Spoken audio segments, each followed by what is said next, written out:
এতিয়া তোমাৰ সময় আহি পৰিল বিজু। আমাৰ পাব্লিকেশ্যন এতিয়া বেলেগৰ হাতলৈ যোৱাৰ সময়।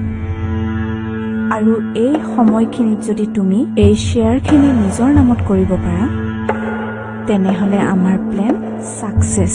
আমাৰ পাব্লিকেশ্যনৰ 60% শ্বেয়াৰ RB কোম্পানীয়ে ৰিটাৰ্ণ কৰিবলৈ কৈছে।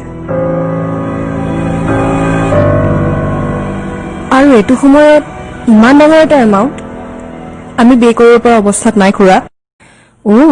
সেই ল'ৰাজন তাৰমানে কাজলৰ গাঁৱৰে? সেই ল'ৰাজন ইমান ভাল বুজিছানে, আৰু কথা বতৰা ইমান ভাল। তাকেইতো, আমি আহি পোৱা হলে বৰ ভাল আছিল নহয়নে?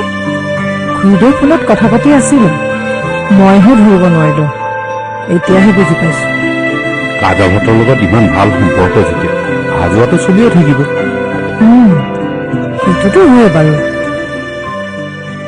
দাদা, RB কোম্পানীৰ পৰা মোক ফোন কৰিছিল। তোমাক বোলে বাৰে বাৰে ফোন কৰি আছে। তুমি বোলে ফোন ৰিচিভ কৰা নাই? মোৰ ফোনটো লগত নাইয়ে নহয়।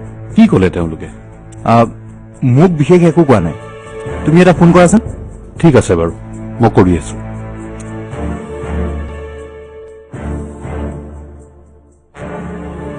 কি হ'ল, সেই শ্বেয়াৰৰ প্ৰব্লেমটো ছল্ভ হোৱা নাই নেকি? নাই, কিবা এটা বেলেগ চিন্তাহে কৰি আছো। অবিনাশে এজন মানুহৰ কথা কৈছে, চাওচোন, তেওঁৰ লগতে কথা পাতি কিবা এটা কৰিব লাগিব। চাই লোৱা যাতে একো প্ৰব্লেম নহয়।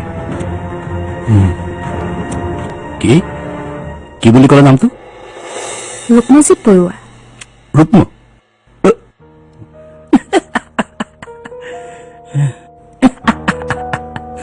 চৰি। এনেকৈ হাঁহিলা যে তুমি? ভগৱান, ভগৱানৰ লগত মোৰ সৰুৰে পৰা এটা ভাল সম্পৰ্ক আছে। প্ৰতিটো কামৰ বাবে যাৰ যাৰ প্ৰয়োজন হয় সি অট'মেটিকেলি মোৰ ওচৰত আহি যায়। তাৰ মানে? এটা কাম কৰিব লাগিব। কি?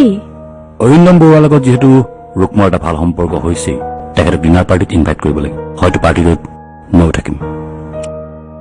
কিন্তু কিয়? মই একো ধৰিব পৰা নাই। সেইদিনাই কম, আৰু সেইদিনা মোৰ কথাবোৰ কোৱাৰ আগত যেতিয়া মোৰ সন্মুখত থাকিব তাৰ মুখৰ ৰিয়েকশ্যনবোৰ চাবা। এইবোৰ কি হবলৈ গৈ আছে মই একো ধৰিব পৰা নাই। সেইদিনা দুজন ব্যক্তিৰ জীৱনৰ সূৰ্যাস্ত হ'ব, দুনাই আকৌ কেতিয়াও সূৰ্যতে নহয়। নিজৰ বুলি শুনিবলৈ একো নাথাকিব। কাল নিশা, অমানিশা।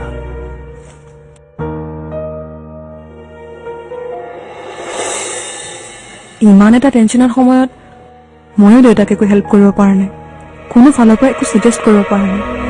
এতিয়া কি হ'ব? পাব্লিকেশ্যনটো আমাৰ হাতৰ পৰা গুচি যাব নেকি বাৰু?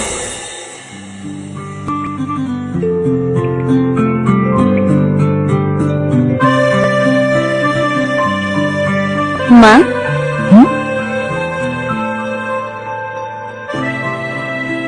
আপুনি মোক মাতিছিলে? মাতিছিলো। চা বহাচোন, তোমাক আজি মোৰ এটা ডাঙৰ বস্তু দিবলৈ আছে। কি বস্তু মা? ৰবা,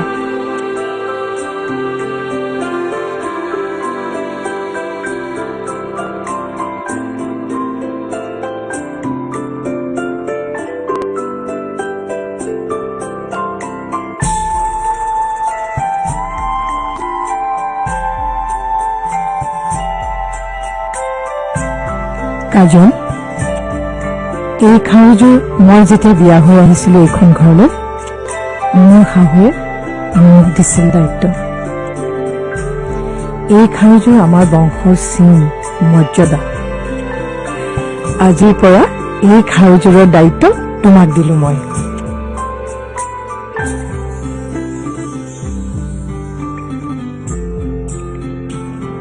মা, চা বহাচোন, বহা।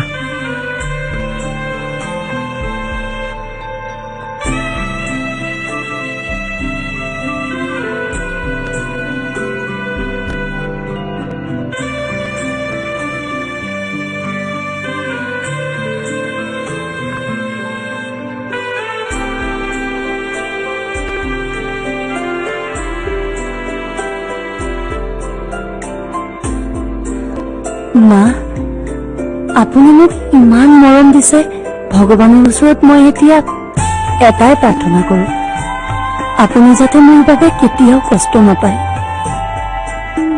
আৰু মই এই ঘৰখনক যাতে সদায় এক কৰি ৰাখিব পাৰোঁ। তুমি পাৰিবা কাজল, তোমাৰ ওপৰত মোৰ সম্পূৰ্ণ বিশ্বাস আছে আৰু সেইকাৰণে মৰ্যাদাৰে মই ঘৰখনৰ সম্পূৰ্ণ দায়িত্ব তোমাৰ ওপৰত দিছো। আজিৰ পৰা এই ঘৰখনৰ সুখ দুখ সকলোখিনি তোমাৰ ওপৰত। কাজল, তনুজাই কি কৈছে বুজি পালা নহয়?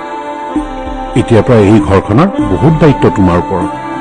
মই বুজিছো দেউতা, মই যিমান পাৰোঁ চেষ্টা কৰিম। চেষ্টা নহয়, কৰিবই লাগিব মাজনী। হাজাৰ ধুমুহা আহিলেও তুমি এই ঘৰখন কেতিয়াও এৰি যাব নোৱাৰা।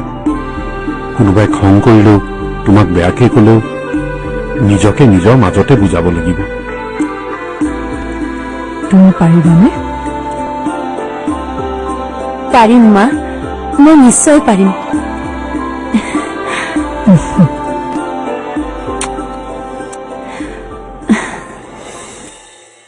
এতিয়া পিছে মই এটা নতুন প্লেনিং কৰিছো। কি? মই নোহোৱাকেতো তুমি বিয়া পাতি পেলালা, কিন্তু এতিয়া মোৰ উপস্থিতিত মেজাংকৰে মোক বাৰে বাৰে ফোন কৰা, কেয়াৰ লোৱা, সেইবোৰতো ভাল পোৱাই হয়। যদি তাই মোক কেতিয়াবা ভাল পাওঁ বুলি কয়, মই কি উত্তৰ দিম?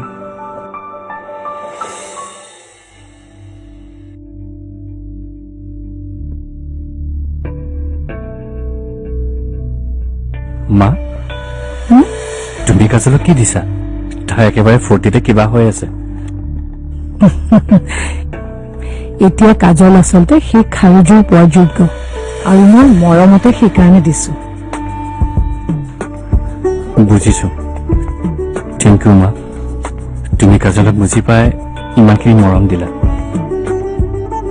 প্ৰথম অৱস্থাত তাই যিখিনি কষ্ট পালে, এতিয়া তোমাৰ মৰমে সকলো পাহৰাই পেলাব।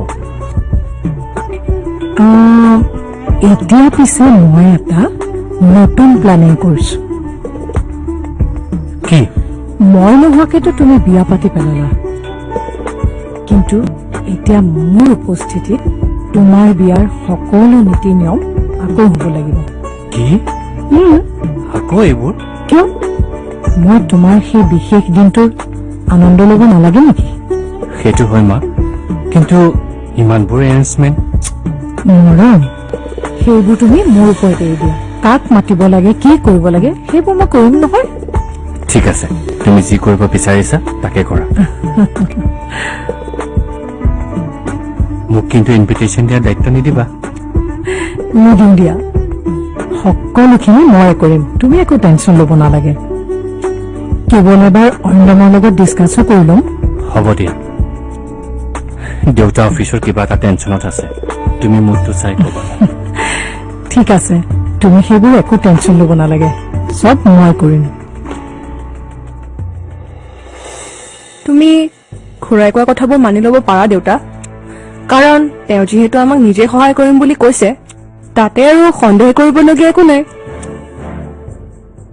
মই বুজিছো মাজনী, কিন্তু কিছুমান বস্তু যেতিয়া তুমি সহজতে পোৱা, তাত ভয় খোৱাটো খুবেই প্ৰয়োজন। ভয় আকৌ কিয় দেউতা? ডাঙৰ হলে তুমি সকলো বুজি পাবা মাজনী। আজিকালিৰ দিনত মানুহক বিশ্বাস কৰাটো বৰ টান। সেইটো বাৰু হয়, কিন্তু এনেকুৱা বিপদৰ সময়ত আমিনো আৰু কৰিম কি? তেওঁলোকে জানো আমাক আৰু সময় দিব? নাজানো মাজনী, মই একো ভাবি পোৱা নাই। অবিনাশে যিজন মানুহৰ কথা কৈছে মোক, সেইজন আচলতে চাইৰাৰ কলেজ ফ্ৰেণ্ড। সেই ৰিলেশ্যনৰ জৰিয়তে তেওঁ আমাক সহায় কৰিব বিচাৰিছে। সেইটো পজিটিভলি ভাবা উচিত, কিন্তু যদি মই নিগেটিভলি ভাবো, কি চিন্তা কৰিবা তুমি? তেনেহলে দেউতা, তুমি অকমান সময় লৈ ভাবিছ ভালকে। I agree with all the other decisions, দেউতা.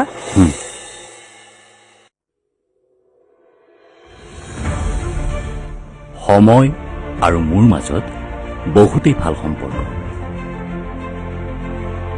সময়ে মোক বিচৰাবোৰ দিছে, মই বিচৰা ধৰণে.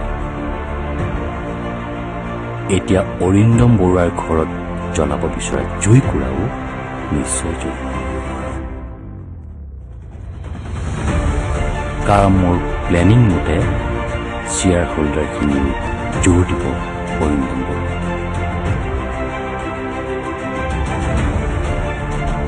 তাৰ পিছতেই ফোন আহিব মোৰ, আৰু বৰুৱাৰ ঘৰত মই ভৰি দিয়া মানে দুৰ্যোগৰ আৰম্ভণি. তই কি কৈছ মই বুজি পাইছো অবিনাশ, কিন্তু ইমান সহজে ইমান ডাঙৰ এমাউণ্ট এটাক লৈ এজন অচিনাকি মানুহক বিশ্বাস কৰিব পাৰিনে? দাদা, মানুহজনক লগ পাই মোৰ বেয়া নালাগিল. এনেকুৱা ভাৱ হৈছে তেওঁ সৎ ভাবি আমাক সহায় কৰিবলৈ বিচাৰিছে. ইয়াতে তেওঁৰ প্ৰফিট কি হ'ব? তেওঁ এটা মিনিমাম পাৰ্চেণ্টেজ উইকলি প্ৰফিট হিচাপে আমাৰ পৰা বিচাৰিছে, কিন্তু এগ্ৰিমেণ্টখনৰ মতে বিচাৰিলে তেওঁ আমাৰ পৰা ফুল অনাৰশ্বিপ আৰু ফুল ৰাইট ল'ব পাৰিব. তেতিয়াহ'লে আমাৰ হাতত কি থাকিব? অবিনাশ, তেওঁৰ নামটো কি বুলি কৈছে?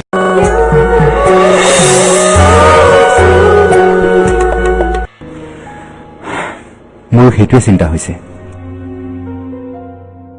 কিন্তু তেওঁ কোৱা মতে এগ্ৰিমেণ্টত লিখিলেও তেওঁ কেতিয়াও ফুল অনাৰশ্বিপ আৰু ফুল ৰাইট নিবিচাৰে. নাই নাই, মোৰ কিবা এটা ঠিক লগা নাই. এই মেজাংকুৰিয়ে কি কয়? তাই তোমাৰ ডিচিশ্যনৰ ওপৰতে সকলো ফাইনেল কৰিম বুলি কৈছে. নাই নাই, ইমান খৰখেদাকৈ এই প্ৰপ'জেলটো মই একচেপ্ট নকৰোঁ. তেওঁক কৈ দিবি. ঠিক আছে. অবিনাশ, তেওঁৰ নামটো কি বুলি কৈছিল তই? Mister B. Mister B? Mister B?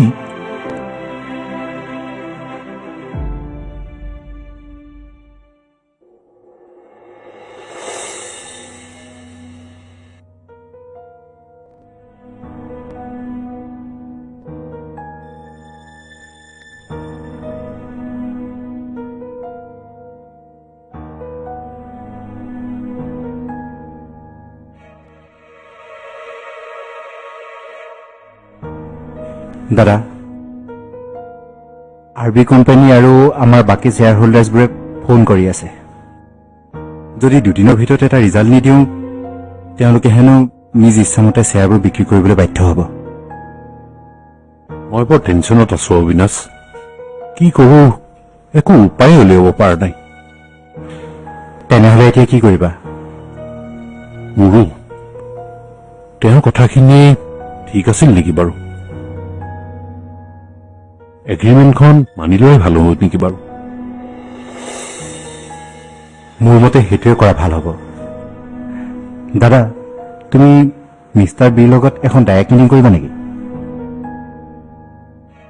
ঠিক আছে, তেওঁ যদি ফ্ৰী আছে তেওঁক আজি আমাৰ ঘৰলৈ লাঞ্চত মাত. চিয়'ৰ দাদা, মই এতিয়াই ফোন কৰিম. তেওঁ যদি ফ্ৰী আছে নিশ্চয় আহিব.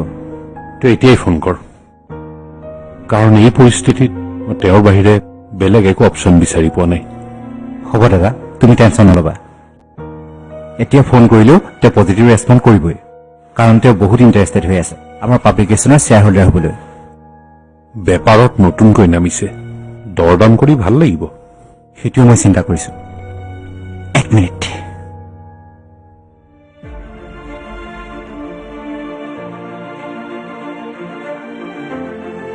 Hello', mister B.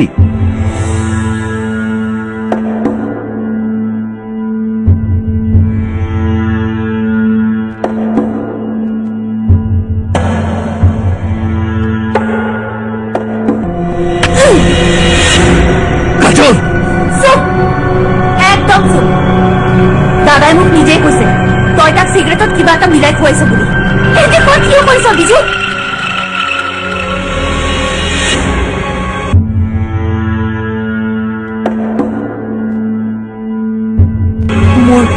সম্বল মোৰ দাদা আৰু আইতাৰ গাত যদি এটা আঁচোৰো আহিব লাগে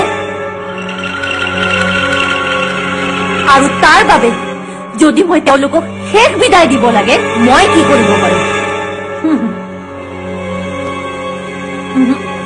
তেতিয়া আকৌ মই দুৰ্বল নহওঁ দাৰে এফালৰ পৰা ঘটিয়াই থৈ যাম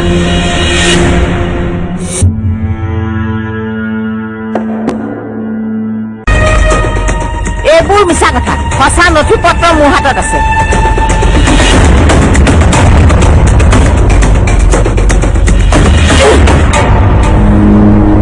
অসভ্য মিছা কথা জালত পেলাই তই মোৰ জীৱনটো ধ্বংস কৰিবলৈ লৈছিলি চুপ একদম চুপ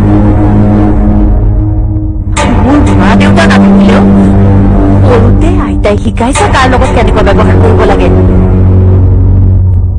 সেইবাবে আপোনাৰ গালত চৰ পৰা নাই আৰু নহলে পুতেৰৰ সকলোবোৰ জনাৰ পিছতো যে তই নিজৰ মুখখন বন্ধ কৰি থৈছ বহুদিন আগতে একেবাৰে চৰতে তোৰ মুখখন বেকা কৰি দিলোহেঁতেন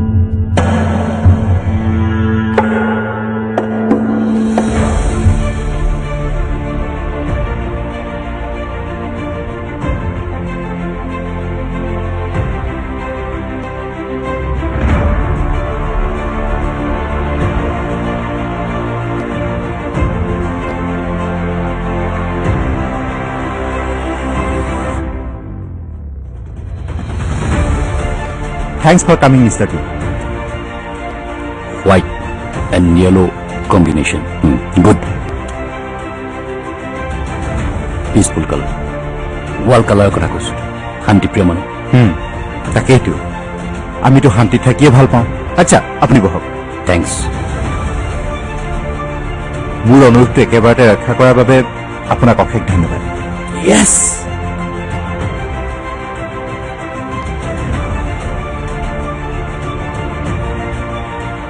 দাদা আহি আছে তোমালোকে সকলোবোৰ কথা ভালদৰে পাতি ল'বা সেইবোৰ চিন্তা একেবাৰে নকৰিবা এটা প্ৰজেক্ট যেতিয়া হাতত লওঁ সেইটো কমপ্লিট নোহোৱাকৈ কেতিয়াও নাই